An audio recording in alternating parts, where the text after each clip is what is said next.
Mesdames, Messieurs, chers confrères, bienvenue à cette session du CCAF Online consacrée aujourd'hui au cancer du testicule.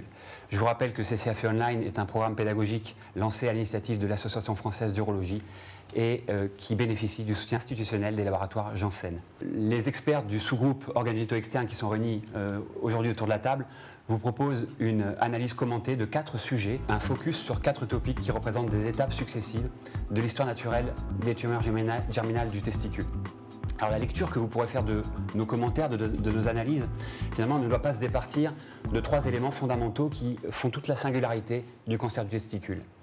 D'abord, c'est la faible incidence. Je vous rappelle qu'on dénombre environ 2300 cas de cancer du testicule par an en France.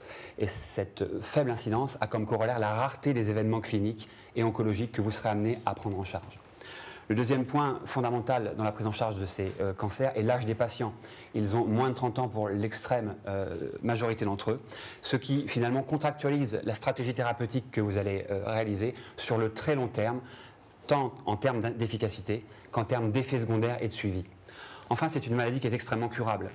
85% de survie spécifique à 5 ans, tous stades confondus. On monte même jusqu'à 99% si on se limite au stade 1, au stade localisé. Et cette extrême curabilité, finalement, impose une grande rigueur dans la prise en charge des patients qui ne peuvent être perdus de vue.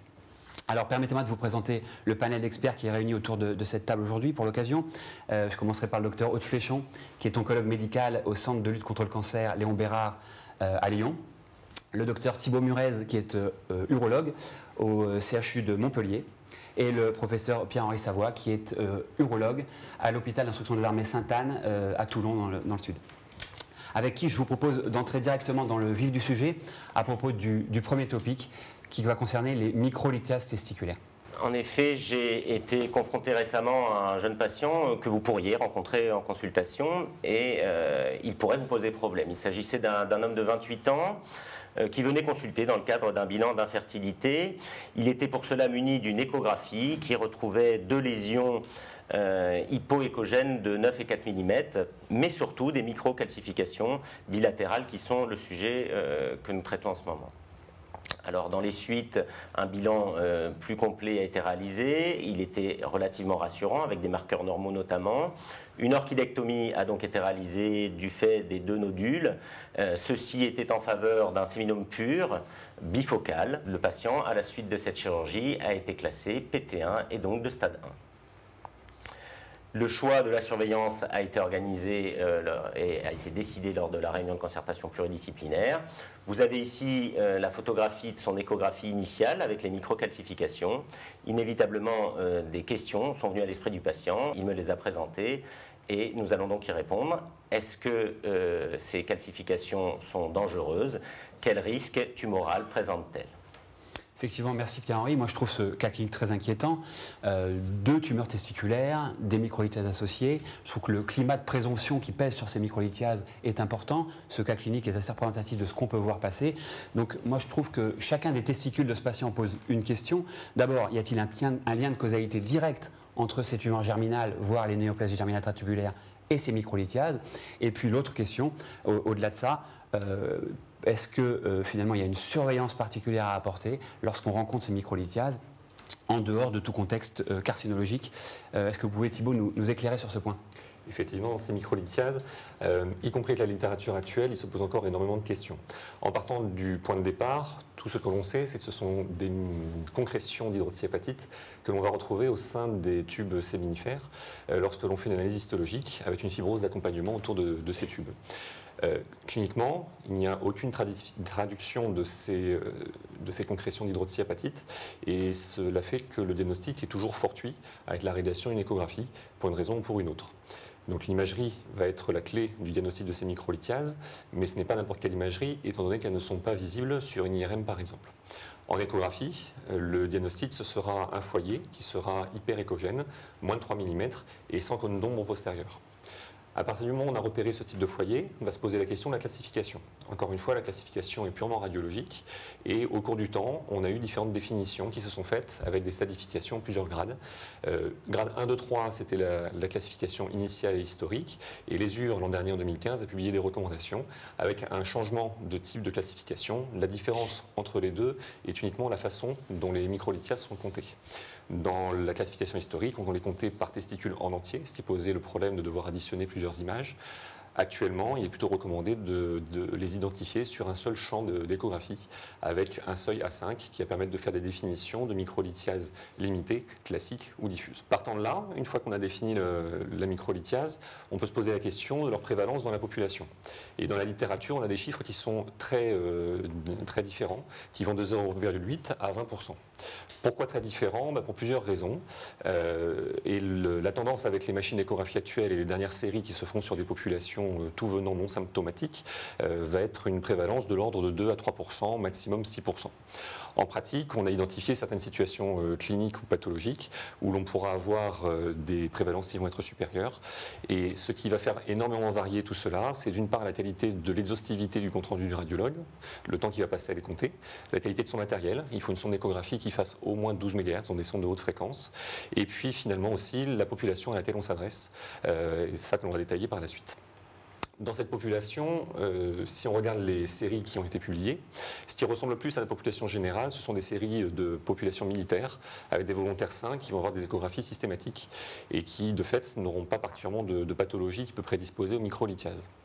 Tout le reste de la littérature va être parasité par des syndromes, des symptômes qui vont pouvoir être associés à des microlithiases indépendamment de toute pathologie tumorale ou au contraire associer également ces symptômes avec des pathologies tumorales et donc fausser la prévalence que l'on voudra estimer.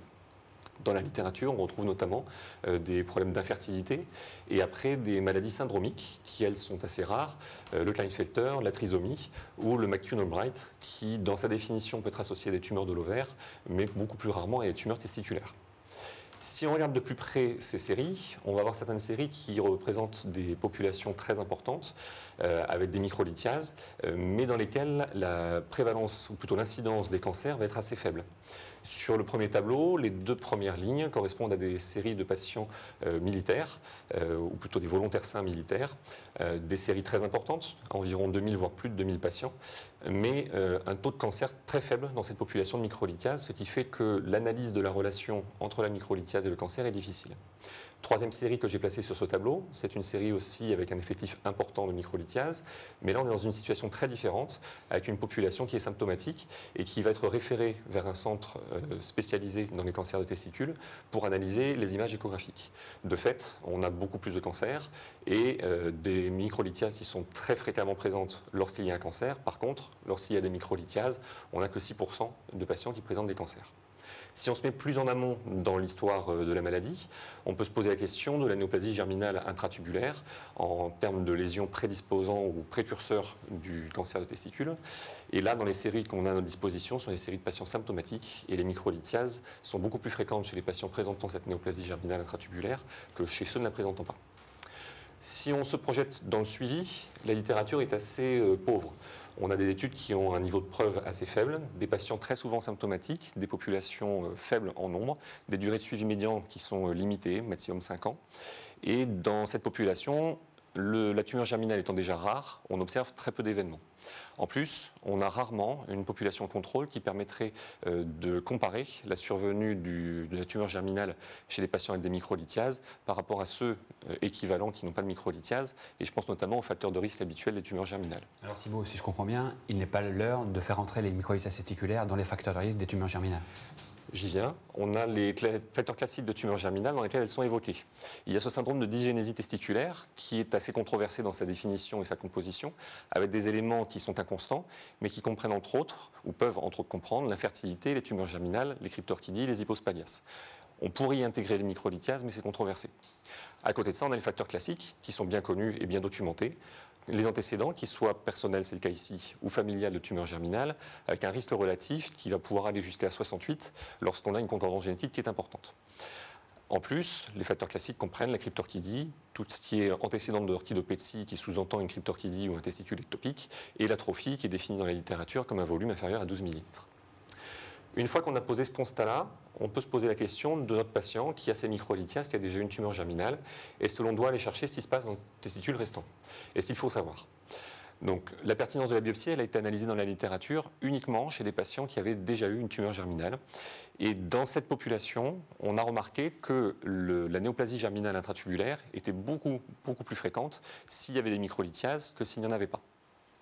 Par contre, tous les auteurs s'accordent à mettre en exergue les limites de ces biopsies, que ce soit les problèmes des faux négatifs, on ne va être représentatif que du tissu qu'on a retiré, donc on a 0,5 à 10% de faux négatifs, et des complications qui vont être jusqu'à 3% avec le cortège d'abcès, d'infections plus simples, d'hématomes, voire de perte de testicules. Donc tout ça doit être mis en balance dans une population comme notre patient qui est en quête de fertilité et qui a envie de garder sa fonction testiculaire, qu'elle soit exocrine ou endocrine. Est-ce que les sociétés savantes se sont prononcées sur les recommandations dont on se rend compte qu'elles ne sont pas absolument univoques? Pas du tout.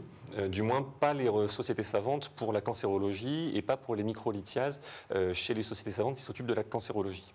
Ce qui fait qu'on est amené au terme de la discussion à discuter des biopsies chez les patients que l'on va considérer à fort risque, présence de microlithiases diffuses, sujets jeunes et avec un ou plusieurs facteurs de risque de tumeurs germinales pour essayer de réduire la population chez qui on pourra impacter la fonction exocrine ou la fonction endocrine. La radiothérapie par exemple, qui serait le traitement de la néoplasie germinale intratubullaire si on l'a retrouvée, va s'accompagner de 50% de supplémentation en testostérone par la suite. Donc dans les sociétés savantes, les sociétés classiques avec les recommandations de cancérologie ne se sont pas prononcées. On a les recommandations de prévention par la Task Force aux États-Unis qui ont des recommandations générales aux tumeurs germinales et pas du tout spécifiques aux microlithiases. Et ne serait-ce que pour les tumeurs germinales, n'ont recommandé aucun dépistage du fait de la rareté de la tumeur et de la faiblesse des niveaux de preuve de la littérature. Dans les recommandations de l'EAU, on ne parle de microlithiase qu'au niveau de l'infertilité masculine. Et dans ces recommandations, on évoque la possibilité de faire des échographies de dépistage des tumeurs germinales seulement chez des patients qui ont des facteurs de risque de tumeurs germinales. Finalement, la seule société savante qui s'est vraiment mouillée pour établir des recommandations, c'est la Société savante de radiologie européenne, qui est certainement la plus confrontée à ces microlithiases et qui a édité l'an dernier une publication avec de nombreuses recommandations, en fonction de la classification qu'ils ont établie et en fonction de la situation clinique dans laquelle on se situe. Dans notre cas clinique, on était chez un patient qui avait déjà eu une tumeur germinale, opérée, et qui avait des microlithiases qui étaient classiques, voire diffuses, suivant comment on va les compter. Et donc, dans ce cas de figure-là, on peut proposer une surveillance, ou plutôt un dépistage du testicule contralatéral plutôt qu'une biopsie, avec une échographie. Très bien, merci Thibault. J'ai bien compris qu'il n'y a pas de lien de causalité directe entre les microlithiases et les tumeurs germinales, puisque finalement les microlithiases ont une prévalence assez importante dans la population générale, jusqu'à 6% des hommes ont des microlithiases. J'ai bien compris aussi que malgré tout, on les rencontre dans des circonstances cliniques très particulières. Je pense à la dysgénie gonadique, je pense à l'infertilité, qui, elles, sont des facteurs de risque authentique de tumeurs germinales. J'ai noté également qu'il y a microlithiase et microlithiase. Il s'agit bien des grades 3 qui posent question, et les quelques microlithiases que l'on peut trouver de manière incidente dans les testicules ne posent même pas de question. Et enfin, que l'attitude à adopter, elle est en cas de concordance à la fois de ces circonstances cliniques dont je viens de parler et d'un vrai grade 3, à ce moment-là, avoir une vigilance accrue, qui n'est pas encore bien bordée par les sociétés savantes, mais probablement qui passe par une échographie annuelle éventuellement, et qui peut, dans certains cas de très forte suspicion, aller jusqu'à la biopsie testiculaire. Je vous propose maintenant de migrer en stade sur un nouveau sujet qui est celui des tumeurs localisées aux testicules, les tumeurs germinales de stade 1. Et je vais rendre la parole à Aude Fléchon qui souhaite nous parler d'un patient qu'elle a récemment pris en charge. Et donc oui, récemment j'ai vu un patient âgé de 42 ans qui a été admis aux urgences directement. Il s'est présenté car il avait des douleurs pelviennes et il a présenté un malaise. C'est un homme qui est célibataire, qui n'a pas d'enfant, qui travaille dans la plasturgie et qui est fumeur. Il se connaît en fait une augmentation du volume de sa bourse depuis plusieurs mois, mais n'avait pas osé consulter son médecin traitant. Et donc aux urgences, il a la réalisation d'une échographie des bourses qui va permettre de mettre en évidence une très volumineuse tumeur du testicule gauche qui mesure plus de 8 cm, associée à des macrocalcifications et aucune anomalie n'est retrouvée à droite. Il a bien sûr le dosage de ces marqueurs qui consiste en un dosage d'alpha-fétoprotéine qui est normal, des LDH qui sont augmentés probablement en rapport avec le volume de la tumeur et une HCG totale qui est à 12 pour une normale inférieure à 2. Le bilan est complété par un scanner thoraco-abdominopelvien qui ne retrouve absolument aucun signe évolutif et ce malade, bien qu'il soit célibataire, refuse une conservation de sperme au sécos. Il a donc bien sûr une orchidectomie gauche qui est réalisée par l'urologue Et cette chirurgie est néanmoins difficile. Pourquoi? Car la tumeur est volumineuse et colle au niveau du dartos. L'histologie va confirmer qu'il s'agit bien d'une tumeur germinale séminomateuse pure. Cette tumeur étant volumineuse, elle est représentée par 50% de nécrose et des lésions hémorragiques. La tumeur est importante, elle envahit le cordon, mais les recoupes sont saines au niveau du cordon et on classe donc le patient en stade PT3. Le contrôle des marqueurs qui est réalisé en post-opératoire retrouve une normalisation de ces marqueurs. On conclut donc que ce jeune patient a une tumeur de stade 1, néanmoins avec un stade PT3, N0, M0 et S0. Alors, on sait que lorsqu'un urologue fait une orchidectomie pour tumeur du testicule, il guérit le patient 3 fois sur 4. Tout à fait. Sans considérer de quelle histologie il s'agit ou de facteurs histopronostiques. Il le guérit dans 75% des cas, mais dans 25%. On sait que le patient va récidiver, et il va récidiver sur un mode ganglionnaire, dans le rétropéritoine et dans les 2 ans. Alors, dans ce cas précis, est-ce qu'on peut évaluer le risque pour ce patient précis de récidive, qui évidemment va être très attaché à la conduite qu'on va lui proposer? Est-ce qu'il est d'abord évaluable? S'il l'est, quel est-il? Et que faire? Pour le séminome, le premier message va être quand même que tout traitement confondu, on sera sur des taux de réponse qui seront très bons, avec l'absence de forme de mauvais pronostic dans la classification IGCCG, et donc des taux de survie qui, in fine, après les différentes séquences thérapeutiques, seront excellents. Partant de là, il va falloir faire le tri parmi nos patients pour déterminer qui va bénéficier d'un traitement adjuvant, quel qu'il soit, et lequel va plutôt être orienté vers une surveillance. Les critères classiques que l'on avait sont ceux qui étaient établis par Ward, qui étaient l'infiltration du rété-testis et la taille avec un seuil supérieur à 4 cm. Et en fonction de ces critères-là, on discutait la réalisation notamment d'une chimiothérapie adjuvante. Ces critères, ils ont été mis à mal par la même équipe, car ils ont été pendant très longtemps décriés du fait de leur caractère purement rétrospectif. Et la même équipe, en la personne de Chung, a publié une analyse prospective de ces critères pour déterminer si vraiment ils étaient valables et s'il fallait continuer de les intégrer dans nos arbres décisionnels. En pratique, l'infiltration du rété-testis n'apparaît plus dans les critères qui nous permettent de définir un mauvais pronostic. Les emboles que l'on peut trouver dans les tumeurs germinales non séminateuses non plus.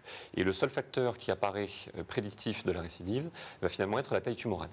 Et ce qui a changé par rapport à notre vision d'avant, c'est que cette taille tumorale est finalement un risque continu et qu'il n'y a pas de seuil qui puisse être défini sur une taille particulière. Sur le tableau présent ici, on a le risque qui va augmenter, suivant que la taille de la tumeur va de 1 à 8 cm. 8 cm est quand même une tumeur peu fréquente. Et on va aller avec un risque de récidive qui sera de 9 à 26%. Risque de récidive de 26%, ça veut quand même dire que sans traitement adjuvant, on sera à 74% de patients guéris. Donc c'est là qu'on va discuter les traitements adjuvants et qu'il faut se poser la question de la balance bénéfice-risque de ces traitements. Alors oui, je trouve que c'est tout à fait éclairant et intéressant. On se propose de faire une stratégie adaptée au risque, mais finalement, l'évaluation du risque, elle est sujette à débat. Donc là, on est vraiment sur une situation qui est extrêmement paradoxale. Quoi qu'il en soit, ce risque, il n'excède pas 26-28%. Est-ce que c'est un risque acceptable? En tout cas, il laisse une large place à la surveillance, ça c'est certain. Est-ce qu'il est acceptable? Je crois que là, il y a une vraie discussion qui doit s'instaurer avec le patient. De ce qu'il veut. Il doit être informé des tenants et des aboutissants des éventuels traitements adjuvants, puisqu'il en existe. Et finalement, c'est lui qui, en conscience, prendra sa décision. Donc, quelles sont les stratégies alternatives à cette surveillance chez ce patient? Alors effectivement, on a différentes possibilités de prise en charge, différentes options. Il faut savoir que pour un oncologue médical, un risque évolutif de 15 à 25% est un risque tout à fait acceptable, mais qui est souvent difficile, par contre, à accepter par la personne malade. Les traitements préventifs possibles aujourd'hui dans les séminomes de stade 1 sont soit la réalisation d'un cycle de chimiothérapie par carboplatine AUC7, soit la réalisation d'une radiothérapie lombo-aortique à la dose de 20 Gray, uniquement donc sur les aires ganglionnaires lombo-aortiques. Alors, la chimiothérapie par carboplatine AUC7, elle est réalisée de façon assez récente, une dizaine d'années. On connaît les effets secondaires immédiats de la chimiothérapie, qui sont les risques de neutropénie, thrombopénie, asthénie, un risque d'aplasie fébrile qui est limité si on utilise des facteurs de croissance. Mais par contre, en ce qui concerne les risques tardifs, ceux-ci ne sont pas connus et on ne connaît pas non plus les risques au niveau de la fertilité. Aujourd'hui, il est fortement conseillé à un patient qui va recevoir un traitement préventif de réaliser une conservation de sperme au sécos, de réaliser... Pardon, je me permets de m'interrompre. Il a refusé le sécos, ce patient. Oui. Est-ce que sur un plan médico-légal, vous allez l'inciter tout de même à le faire pour... Oui, on va lui réexpliquer l'importance du sécos. Après, c'est un libre choix. Il est difficile de forcer les patients à le faire. Quand même la chimio, y compris s'il a refusé le sécos. Oui, bien sûr. Et oui. y compris dans cette circonstance où on est dans l'adjuvant et on le risque de le traiter pour rien, je mets ça entre guillemets, dans 75% des cas. Il faut savoir qu'avec des chimiothérapies plus fortes, les patients en général retrouvent une qualité de sperme qui est identique avant le début de la chimiothérapie. Donc on ne connaît pas la qualité de sperme de ce malade, mais néanmoins, au bout d'1 an, il va probablement récupérer la même qualité et s'il le souhaite, il pourra donc avoir des enfants, je pense, sans problème s'il le souhaite. Voilà, donc on propose de façon systématique, après on n'impose pas aux patients la réalisation du sécos. Bien sûr, avant un traitement de chimiothérapie, les patients ont un bilan tout à fait classique, un bilan biologique, et bien sûr la réalisation d'un scanner thoraco-abdominopelvien, et on s'assure que les marqueurs se sont bien normalisés en post-opératoire en situation adjuvante. Alors aujourd'hui, on a une grande étude qui a été réalisée et publiée dans le Lancet en 2005 qui a évalué la radiothérapie à un traitement de chimiothérapie par carboplatine à UC7 en situation adjuvante. Il s'agit d'une étude de non-infériorité et cette étude a confirmé qu'il n'y avait pas d'effet délétère de l'utilisation du carboplatine par rapport à la radiothérapie en ce qui concerne le pourcentage de patients qui risquent d'évoluer dans les suites avec une survie sans progression très importante, comme vous pouvez le voir sur ce schéma. Ce risque récidive, pardon Aude, il est réduit aux alentours de 3%. Alors, on peut dire ça. Pour une radiothérapie, il est de l'ordre de 4%, et pour la chimiothérapie par carboplatine à UC7, il est de l'ordre de 5%. Donc il n'y a pas de différence significative entre les deux traitements aujourd'hui. Voilà. En ce qui concerne la radiothérapie est un traitement que l'on connaît maintenant depuis de très très nombreuses années. Donc il y a eu un suivi très important de ces patients et il a été décrit de façon récente dans de nombreux papiers un risque de second cancer lié à l'utilisation de la radiothérapie, en sachant que ces articles concernent des patients traités il y a de très nombreuses années, avec des champs d'irradiation en général plus importants, des doses plus importantes et des machines totalement différentes d'aujourd'hui, et que nous n'avons bien sûr pas les données des nouvelles radiothérapies d'aujourd'hui pour l'ensemble de ces malades, en sachant que ces seconds cancers apparaissent le plus souvent 20 à 25 ans après la radiothérapie. Bien sûr, il peut y avoir aussi des risques de toxicité cardiovasculaire qui ont été rapportés. Sur ces deux schémas, vous voyez en fait le risque de second cancer lié à l'utilisation de la radiothérapie. Ce sont surtout des seconds cancers qui se localisent dans la zone de la radiothérapie. Et surtout, un point important, c'est que le risque de second cancer est augmenté si la population qui est traitée est jeune, inférieure à 45 ans, alors que le risque de second cancer diminue pour une radiothérapie adjuvante chez les patients de plus de 45 ans. Donc aujourd'hui, il est conseillé de ne pas forcément proposer une radiothérapie préventive à une population jeune. Excuse-moi, juste un petit mot. Vis-à-vis du champ d'irradiation, est-ce que ces seconds cancers se situent toujours dans la zone ou est-ce qu'ils peuvent être à distance? Souvent dans la zone. Alors c'est surtout les cancers urothéliaux qui peuvent se développer, les tumeurs du pancréas. Il y a aussi des pathologies lymphomateuses. On a dans la description des seconds cancers aussi des tumeurs de la thyroïde, mais il faut savoir qu'avant les patients avaient des radiothérapies en mantelet et c'est pour ça qu'on retrouve ces seconds cancers au niveau de la thyroïde. Donc aujourd'hui, on ne fait plus ce type de radiothérapie. Donc c'est sûr que le risque et les pathologies cancéreuses sont un petit peu différentes des descriptions des études anciennes, enfin publiées récemment, mais sur des patients traités de façon plus ancienne. Merci. Donc on l'a bien compris, Aude, la stratégie thérapeutique finalement va se déterminer entre le risque de récidive, le bénéfice que je vais tirer d'un traitement adjuvant, le risque de ce traitement adjuvant éventuel. Mais il y a une quatrième question qui très souvent brûle les lèvres du patient, c'est finalement, si je n'ai pas de chance et que je suis dans ce groupe alors 26% pour notre patient ou moins, qu'est-ce qui va se passer? Quelle est l'évolution? Est-ce qu'on va pouvoir me rattraper ou est-ce que je me mets véritablement en danger? Alors, ce qui est très important, c'est que le patient, s'il est surveillé et présente une évolution, eh bien, il a toutes les chances de guérison et il n'a aucune perte de chance de guérison. Et ça, je crois que c'est un message très important, Xavier, qu'il faut retenir. C'est-à-dire que les patients vont recevoir un traitement à but curatif, mais ce traitement, bien sûr, risque d'être plus lourd qu'un traitement adjuvant. Car si les ganglions que l'on découvre au niveau du rétropéritoine sont inférieurs à 2-3 cm, eh bien, le patient pourra recevoir une radiothérapie à but curatif, avec des doses bien sûr plus importantes que le préventif, mais restant tout à fait des doses peu importantes, de l'ordre de 35 Gray au niveau des aires lombo-aortiques.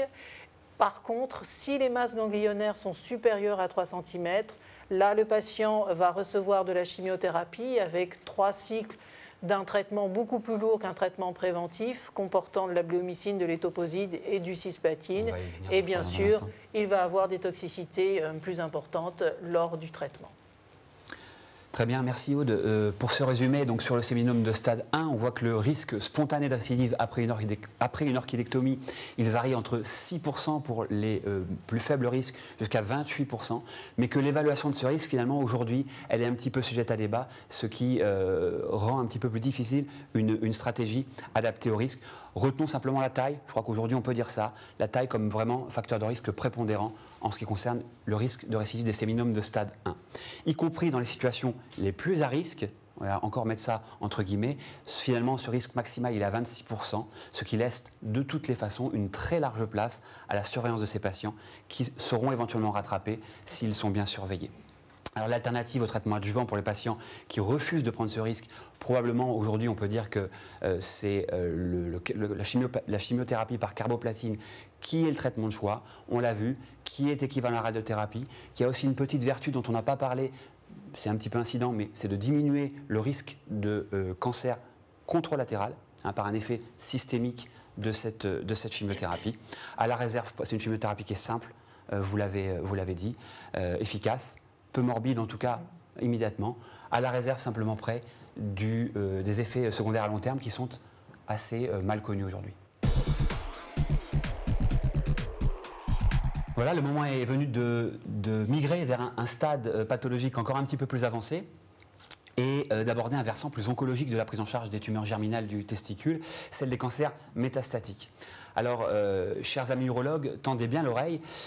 Aude Fléchon, dans un instant, s'apprête à répondre aux questions que vous n'avez jamais osé poser à votre oncologue médical référent, en essayant d'être extrêmement pratique sur ce qui est finalement ce BEP dont on parle beaucoup et qui va vous permettre de répondre à un certain nombre de questions des patients.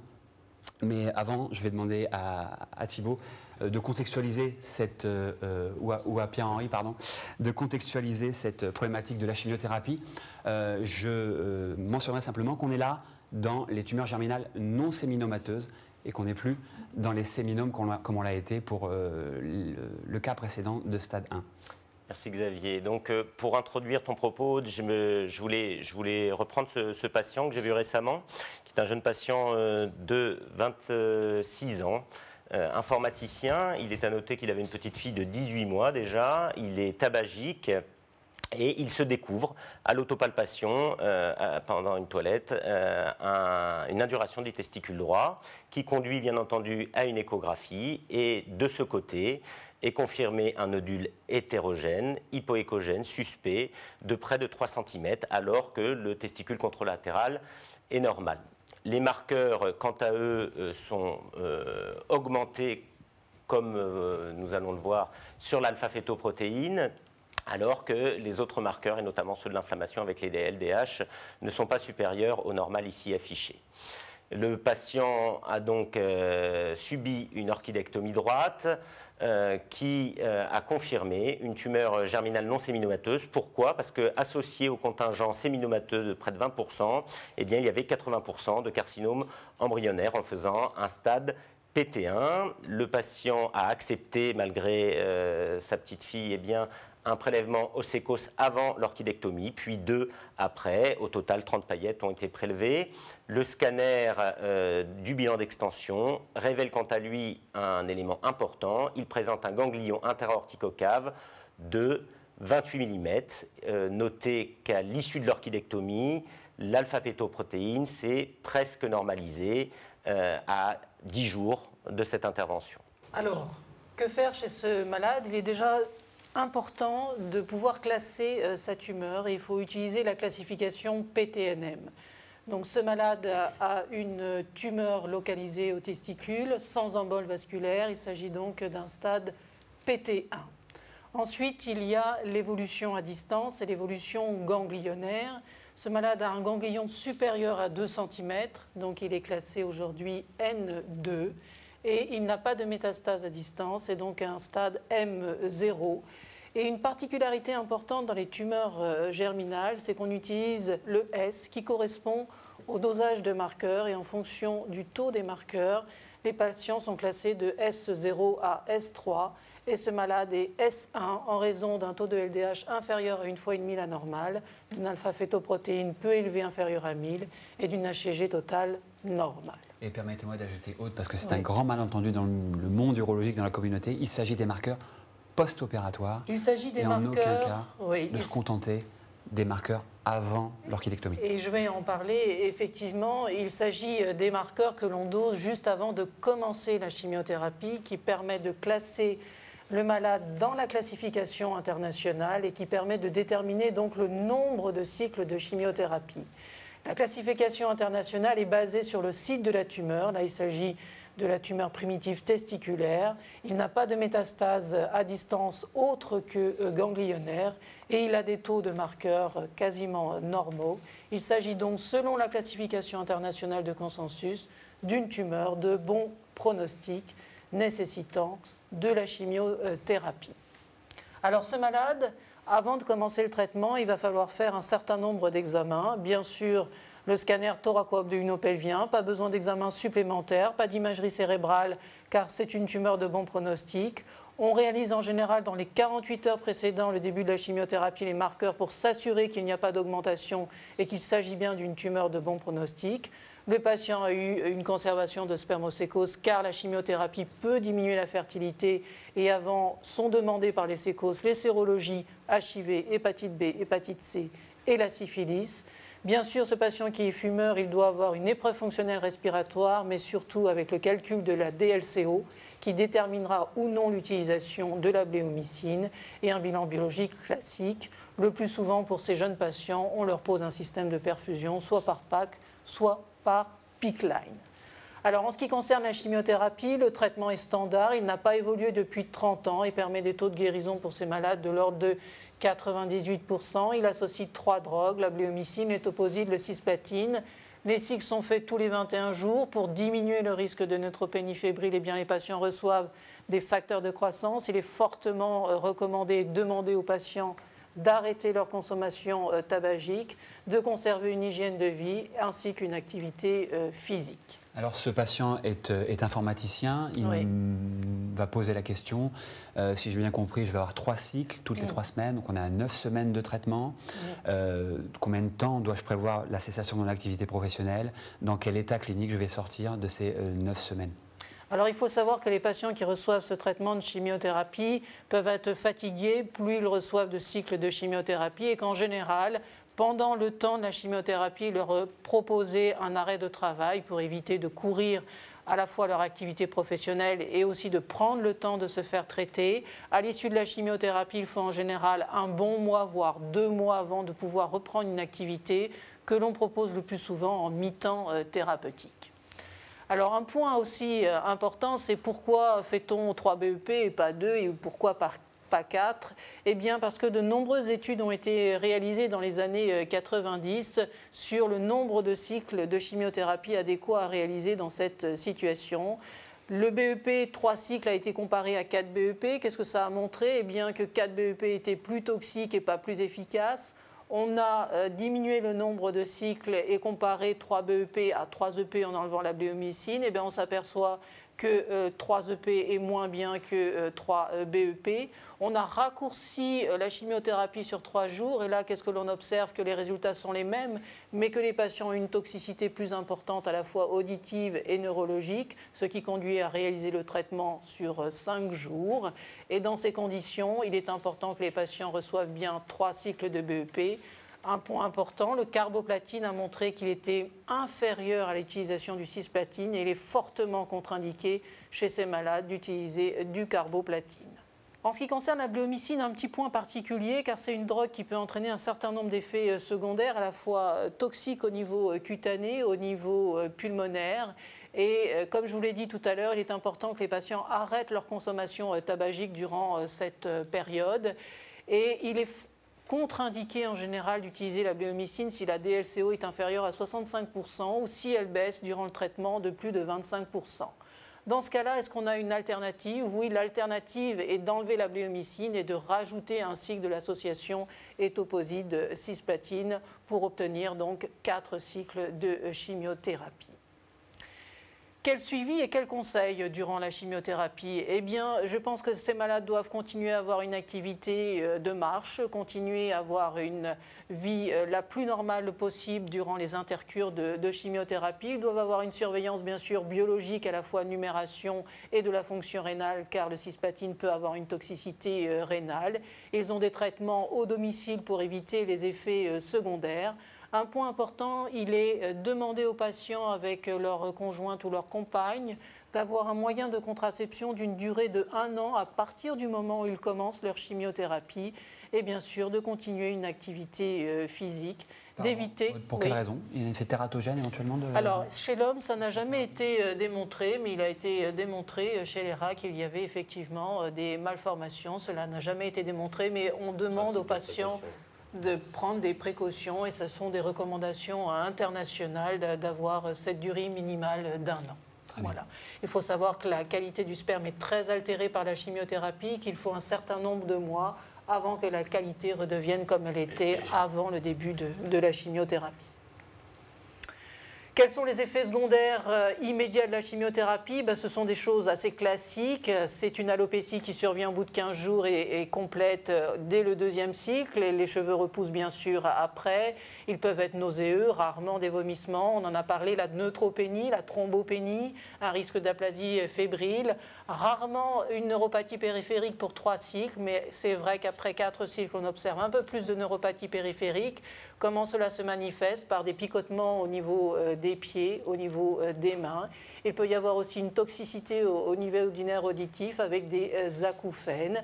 On peut avoir la toxicité liée à la bléomycine, elle est rare, mais quand elle survient, elle peut être très grave, surtout au niveau pulmonaire, avec des insuffisances respiratoires qui peuvent apparaître, rarement des insuffisances rénales si les patients s'hydratent bien après la chimiothérapie.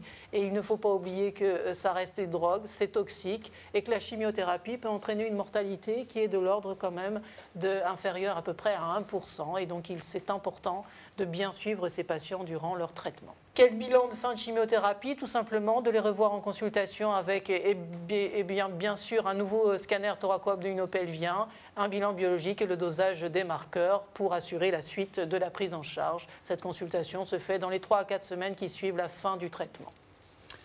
Merci Aude. Il s'agit là d'une mine d'informations pratiques qui, je pense, vont nous aider, nous urologues, à accompagner le patient dans un transfert en milieu oncologique qui est souvent assez anxiogène pour lui, et d'avoir des réponses à certaines questions très pratiques. Et bien, ça va leur permettre, je pense, d'avancer. Alors, pour ces patients, il s'agit d'un certain nombre d'épreuves, l'orchidectomie, l'annonce d'une chimiothérapie. Mais malheureusement, ce n'est pas la fin du chemin pour un certain nombre d'entre eux, une toute petite proportion. Mais pour autant, pour notre patient, suite à ces 3 cycles de chimiothérapie, donc 9 semaines de traitement, on a, comme vous nous l'avez dit, 4 semaines de surveillance et une réévaluation de ce patient que je vous propose d'observer sur cette diapositive. Les marqueurs sont revenus à la normale avec une HCG totale inférieure à 2, alpha-féto normal aussi. Mais le contrôle scanographique, finalement, abdominal, nous montre la persistance d'une lésion interaorticocave, tissulaire, homogène, légèrement hypodense, qui indique en tout cas la présentation de ce patient en réunion de concertation pluridisciplinaire.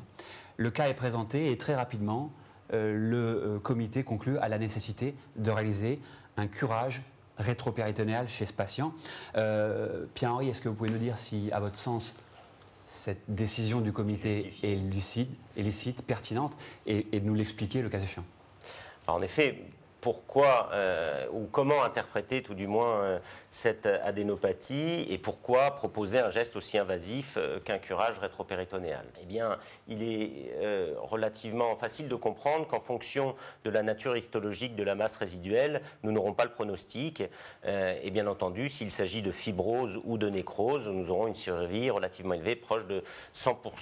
Dans le cas contraire, la présence de tératome, qui est une des évolutions post-chimiothérapie, dans les masses résiduelles, pose le problème de sa transformation somatique maligne dans jusqu'à 10% des cas. Enfin, la situation la plus embêtante, eh bien, c'est la présence de tumeurs résiduelles. Le patient n'est pas guéri, avec une conséquence sur la survie à 5 ans qui est effondrée à 64%. Alors, sur les différentes séries, et notamment les séries historiques les plus anciennes, il s'avère que près d'un patient sur deux présente toujours du tératome ou de la tumeur résiduelle et pose un problème de prise en charge. Peut-on s'aider de moyens non invasifs pour essayer de catégoriser ces patients ou de déterminer lesquels seraient le plus à même de présenter de la fibrose et donc auxquels il serait raisonnable de proposer une simple surveillance? Peut-on s'aider du scanner et notamment de la taille de ces masses résiduelles? Eh bien malheureusement non, puisque dans les différentes séries qui sont ici répertoriées, eh bien malgré des masses résiduelles même inférieures à 10 mm, il y a toujours la présence possible de tératomes ou de tumeurs actives. Nous en venons donc à la définition de ce qu'est une masse résiduelle. Peut-on se donner une limite finalement, comme c'est le cas, c'est-à-dire de dire que c'est une masse résiduelle quand elle est supérieure à 1 cm? Je crois que le seuil de discrimination du scanner, c'est 8 mm, donc il est raisonnable d'envisager que toute masse visible est à considérer comme une masse résiduelle suspecte. Je crois que pour moduler votre propos, on peut aussi s'intéresser, je pense, au taux de réduction de cette masse résiduelle. Ça n'a probablement pas la même signification, une énorme masse qui va s'arrêter dans sa réduction et dans sa contraction à 12 mm, ou une petite. Il y a probablement dans ce ratio de réduction des réponses à trouver pour les lésions qui sont limites, qui sont autour du centimètre. En effet, je pense que ça fait partie des choses qu'il faudra étudier à l'avenir et qui sont en cours d'étude d'ailleurs. Mais bon, pour l'instant, je crois qu'il faut, voilà, retenons le centimètre et même la tumeur visible au scanner. D'autres examens peuvent-ils nous aider à prédire de la nature histologique et notamment des imageries fonctionnelles comme le TEP scanner 18FDG, comme il peut nous aider dans l'étude du séminome métastatique? Eh bien, malheureusement, il ne fait pas mieux que le scanner. Alors on s'interroge, est-ce que l'histologie initiale sur le testicule enlevé peut nous aider, puisqu'on a montré, et Beck notamment en 2002, que la présence de tératomes dans le testicule était prédictive de présence de tératomes dans les masses résiduelles. Malheureusement, à contrario, eh bien, l'absence de tératomes initialement ne permet pas d'affirmer qu'il n'y en aura pas dans les masses résiduelles. Oui, je crois qu'il faut s'arrêter un instant sur ce sujet très particulier. Le TEP-FDG n'a donc pas d'efficacité, n'a donc pas de pertinence pour écarter un patient qui a une masse résiduelle supracentimétrique du curage au prétexte qu'il est négatif. Je crois que c'est un message qu'il est important de faire passer aux urologues. On voit trop souvent dans les RCP, un TEP-FDG qui est indiqué pour essayer de raisonner sur une éventuelle histologie putative des masses résiduelles et qui peuvent conduire, dans certains cas, à des catastrophes. En effet, il n'est pas du tout indiqué et voilà, je pense qu'il y a souvent confusion avec le séminome et donc là, il ne faut absolument pas le retenir. D'autres auteurs ont tenté de trouver des outils prédictifs de la nature histologique de ces tumeurs et notamment par le développement de modèles statistiques, de nomogrammes. Malheureusement, les résultats ne sont pas probants, ces modèles sont imprécis et donc on ne peut pas retenir autre chose qu'un geste invasif. On l'a bien compris, il faut aller au curage, même si effectivement c'est un geste qui paraît parfois un petit peu disproportionné par rapport à la taille et aux traitements antérieurs qui ont été administrés aux patients, mais pour autant le vrai risque, c'est de laisser filer une maladie chimio-résistante pour laquelle on aura beaucoup de difficultés par la suite à rattraper la situation carcinologique. Alors la question est de savoir Quand est-ce qu'on peut le faire? Le patient a envie de souffler, il sort de 9 semaines de chimiothérapie, on l'a dit. Peut-on se permettre de temporiser un petit peu ou au contraire, faut-il aller très vite? Malheureusement, on ne va pas pouvoir le laisser souffler bien longtemps. Il est reconnu qu'il faut agir le plus tôt possible. La recommandation, c'est 4 à 8 semaines. Il est raisonnable en pratique de ne pas excéder 3 mois à l'issue de la chimiothérapie. Bien entendu, dans le cadre d'une progression secondaire, la diminution dramatique de la survie dans ce cas précis nécessite d'être le plus réactif possible, probablement dans le mois qui suit ce diagnostic. Quelques mots sur un plan technique. En quoi finalement consiste ce qu'on appelle un curage ou une lymphadenectomie? Alors, c'est un geste qui n'est pas indemne de conséquences. C'est au niveau du principe la résection de la totalité du territoire de drainage du testicule concerné par la tumeur. La voie d'abord, c'est dans la grande majorité des cas la laparotomie médiane. Il faut un abord large de la cavité abdominale. Elle est souvent xiphopubienne. Ce que vous devez retenir, c'est que ce geste doit être complet et en aucun cas se limiter à l'exérèse des masses macroscopiquement visibles, soit au scanner, soit en opératoire, à la palpation du champ de drainage, par exemple du testicule contralatéral. Il doit d'ailleurs rester à votre esprit que le sacrifice d'organes doit être envisagé s'il est nécessaire, et pour cela, cette chirurgie est régulièrement multidisciplinaire. Quelle zone anatomique devons-nous drainer? Eh bien, le standard, c'est le curage dit étendu. Curage étendu qui va donc concerner, comme vous le voyez sur le schéma, toute la zone péricave, périaortique et donc interaorticocave. Historiquement, il était même recommandé d'aller curer en suprahilaire, notamment au-dessus des pédicules rénaux. Pourquoi faire un geste aussi exhaustif? Eh bien, parce que vous connaissez l'importance, je le répète, de la chirurgie, le caractère complet de la chirurgie et la possibilité de crossover métastatique. Je crois qu'il est important de rappeler qu'il est beaucoup plus fréquent de le voir d'un testicule droit vers le champ de drainage gauche que dans le cas contraire. Cette chirurgie, elle pose un problème, c'est sa morbidité. Et sa morbidité péropératoire, bien entendu, essentiellement hémorragique, elle aborde des gros vaisseaux, mais aussi post-opératoire, par exemple avec l'acide chileuse. Et enfin, le problème de l'anéjaculation. Alors, concernant cette anéjaculation, nous l'avons répété plusieurs fois précédemment, nous nous adressons à une population jeune pour laquelle la sexualité a un sens. Le pic de fréquence, c'est la 3e décade. Et donc, quel est le support anatomique de l'éjaculation? Eh bien, il se fait par le plexus hypogastrique inférieur et en amont autour du plexus hypogastrique supérieur qui se trouve dans la zone de l'artère mésentérique inférieure. Donc il faudra tenter de préserver cette innervation à ce niveau.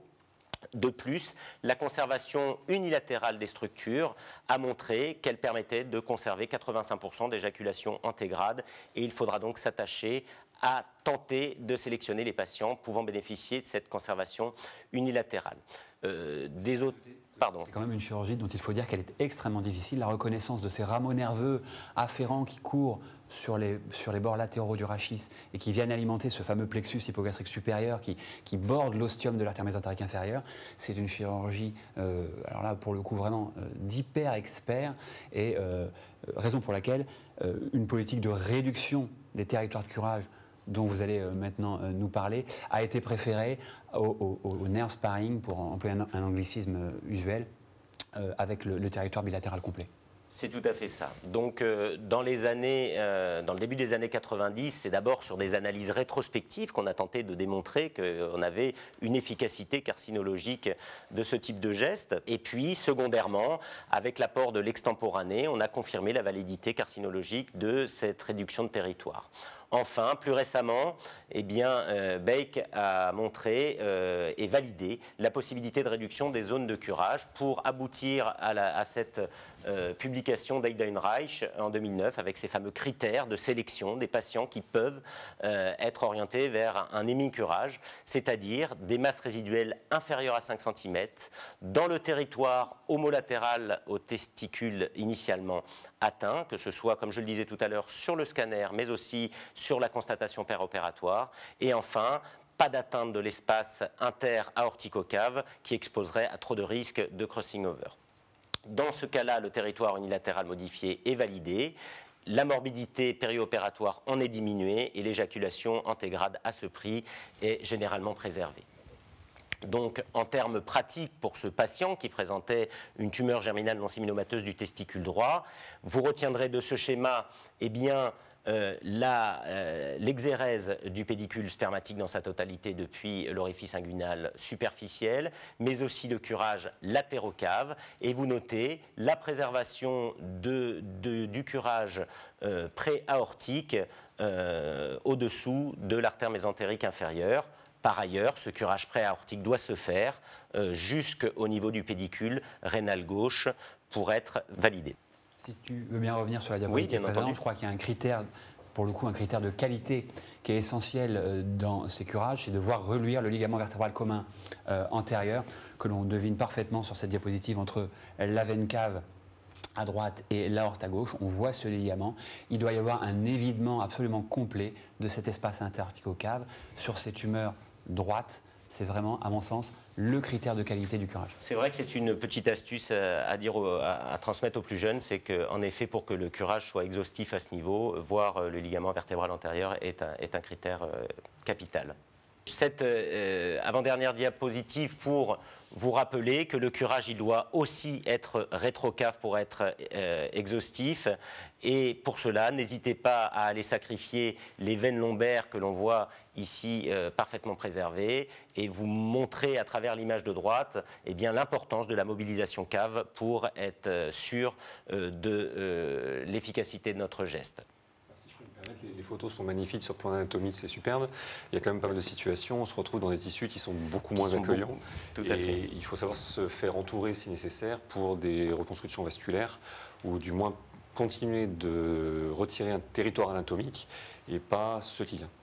Je crois qu'en effet, ça fera partie des conclusions que Xavier nous donnera sur ce topo, mais en effet, il ne faut pas hésiter à passer la main ou à demander l'avis d'experts ou de disciplines extérieures à l'urologie. Oui, j'y reviendrai un instant. À mon sens, la planification préopératoire est fondamentale. C'est pour ça que je modérerai un petit peu ton propos sur la palpation péropératoire des ganglions.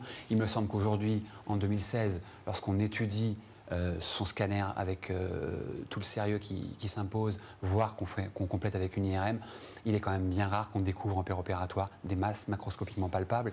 De même, sur une lésion interortico-cave, qui certes ne sera pas le seul propos du curage, mais qui sera quand même le centre d'intérêt de ce curage, on se doute bien que la dissection cave ne sera pas soumise, pour ce cas-là, à un remplacement vasculaire. Pour autant, j'adhère complètement à ce que vous venez de dire sur la nécessité de l'interdisciplinarité et de l'anticipation des problématiques chirurgicales auxquelles on peut être soumis. Oui, en effet. Alors, si je parlais de cette palpation, c'est surtout vis-à-vis du délai du scanner et de la chirurgie qui peut parfois être un peu plus important que recommandé. Voilà, une dernière petite astuce avant de conclure, c'est la possibilité de reconstruire notre curage à l'issue de celui-ci à l'aide d'un schéma anatomique qu'il sera, outre l'intérêt pédagogique qu'il représente aujourd'hui, intéressant de transmettre à l'anatomopathologiste pour l'aider dans ses conclusions. Oui, absolument. Plus qu'intéressant, je pense qu'il est fondamental que le pathologiste ait une idée de la situation et la localisation des différentes lames de résection ganglionnaire, afin qu'il puisse nous parler de marche chirurgicale, afin qu'il puisse nous situer où se trouve l'éventuel rédux tumoral, puisque l'occurrence d'un rédux tumoral, finalement, grève le pronostic de manière très importante, et on sait que les chirurgies de rédux de seconde intention sont extrêmement difficiles et devront être à la fois ciblées et documentées. Voilà, pour conclure sur ces lymphadénectomies rétropéritonéales ou curages rétropéritonéaux, j'oserais reprendre les mots du maître dont on a beaucoup parlé aujourd'hui, qui est le professeur Heidenreich, dont je rappelle qu'il a plus de 300 procédures personnelles à son actif, qui rappelle donc la nécessité de réaliser fréquemment cette chirurgie. Et pour la réaliser fréquemment, il faut travailler dans un centre référent. Et je crois que c'est vraiment une chirurgie qui gagne à être référée dans des centres experts. Planifier le geste, on en a parlé, à la fois sur le plan morphologiques au travers de la réalisation d'un scanner récent, mais également d'une IRM, et également de le border sur le plan carcinologique en faisant des marqueurs extrêmement précocement avant la chirurgie et ne pas se contenter des marqueurs qui, parfois sont faits trop en amont. Et puis en s'entourant, on l'a dit encore, de compétences multidisciplinaires et en particulier vasculaires, et en s'entourant également d'une grande modestie sur cette chirurgie difficile, ce que nous incite à adopter cette diapositive. Voilà pour ce qui est des curages. Et puis donc je vais achever cette session CCAFU Online sur les cancers du testicule en vous remerciant encore une fois pour la qualité de vos présentations. J'espère que l'auditoire aura été autant intéressé que nous avons pris de plaisir à préparer cette émission. Je voulais encore remercier le soutien institutionnel qui nous a été fourni par Janssen et laisse la parole au président du comité de cancérologie de l'AFU, le professeur Arnaud Méjean, pour une synthèse de cette session. Je vous remercie. Bonjour et merci à Xavier Durand, Aude Fléchon, Pierre-Henri Savoie et Thibaut Murez qui vous ont présenté ce nouveau module du CCAFU Online consacré aujourd'hui aux tumeurs du testicule. Concernant les microlithiases testiculaires, qui est un problème assez fréquent de consultation, il est essentiel de se rappeler que ces patients sont détectés sur des échographies et non pas de symptômes cliniques. Il est très important de connaître la stadification entre les grades 1, où le patient a entre 5 et 10 microlithiases par testicule, jusqu'au grade 3, stade 3, où les patients ont jusqu'à 20 microlithiases par testicule. Il n'y a actuellement pas de réel lien de causalité entre les microlithiases, les tumeurs germinales ou les NGIT, c'est-à-dire les néoplasies germinales intratesticulaires.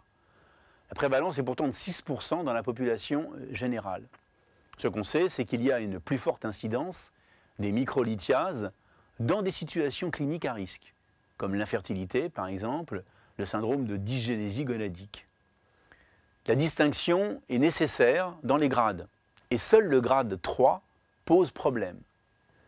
L'association entre des microlithiases de grade 3 et un ou plusieurs facteurs de risque reconnus de tumeurs germinales nécessite une surveillance et une vigilance particulière.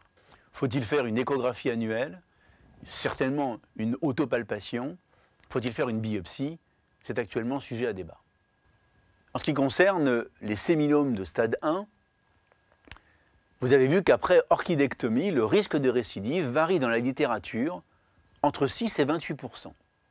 Les facteurs de risque de récidive est un sujet actuellement en débat et l'évaluation est très difficile.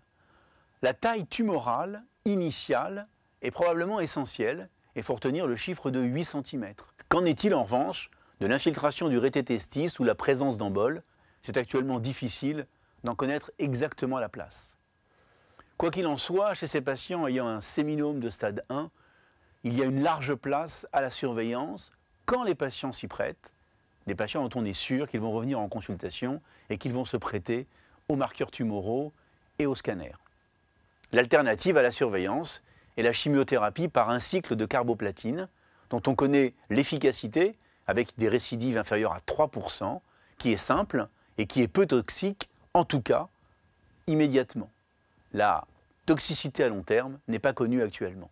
En ce qui concerne les TGNS métastatiques de beau pronostic, il faut connaître d'abord la classification pour établir qu'il s'agit de patients en bon pronostic. Il faut connaître la classification de l'IGCCCG qui permet de connaître les marqueurs tumoraux et de les doser. Il s'agit des patients ayant une LDH inférieure à 1,5 de la normale, ayant une HCG inférieure à 5000 et une alpha-FP inférieure à 1000 nanogrammes par millilitre. Étant entendu, bien sûr, qu'il s'agit de patients ayant des tumeurs métastatiques viscérales, mais non pulmonaires. Le traitement est tout à fait standard. Il s'agit d'une chimiothérapie associant 3 cures de BEP, bléomycine, étoposide et cisplatine, tous les 21 jours, associés à des facteurs de croissance. En pratique clinique, après un prélèvement avant orchidectomie et 2 prélèvements après orchidectomie osécose, des EFR, un bilan biologique, associant notamment un bilan rénal et un bilan hépatique, et bien sûr des marqueurs tumoraux effectués 48 heures avant la chimiothérapie. La surveillance est hebdomadaire, et notamment la surveillance des marqueurs pendant la chimiothérapie. On en connaît la toxicité immédiate, alopécie, hématologique, rénale, auditive, pulmonaire, la mortalité inférieure à 1%, et également la toxicité tardive concernant la fertilité, toxicité rénale, neuropathie cauditive, un syndrome métabolique et un risque de second cancer. Le bilan en fin de chimiothérapie doit associer un contrôle biologique avec bien sûr les marqueurs tumoraux, mais également un scanner thoraco-abdominopelvien.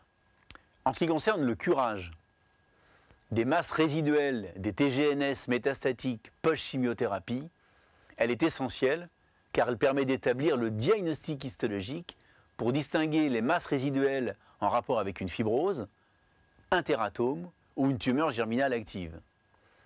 Le risque de laisser se développer une maladie chimio-résistante est important. L'indication est très claire, toute masse résiduelle supérieure à 1 cm sur le scanner doit être opérée. La date de l'intervention est importante également, puisqu'elle doit se faire impérativement dans les 3 mois post-chimiothérapie et idéalement entre la 4e et la 6e semaine. La technique utilisée ne doit jamais être l'exérèse de l'adénopathie, mais un vrai curage, idéalement et de façon standard, bilatérale, des pellicules rénaux en haut, les iliaques primitives en bas et latéralement les uretères. Évidemment, le risque d'anéjaculation est important et l'on peut parfois proposer aux patients un curage unilatéral, uniquement si la masse résiduelle est inférieure à 5 cm, si la masse est du côté homolatéral au cancer testiculaire et s'il n'y a pas de masse résiduelle en interaorticocave. Il est souhaitable que ces patients soient tous discutés en RCP et éventuellement adressés à des centres de référence pour maximiser le curage. Le prochain module aura lieu le 15 septembre et il sera consacré au cancer de la prostate. Merci, à bientôt. Au revoir.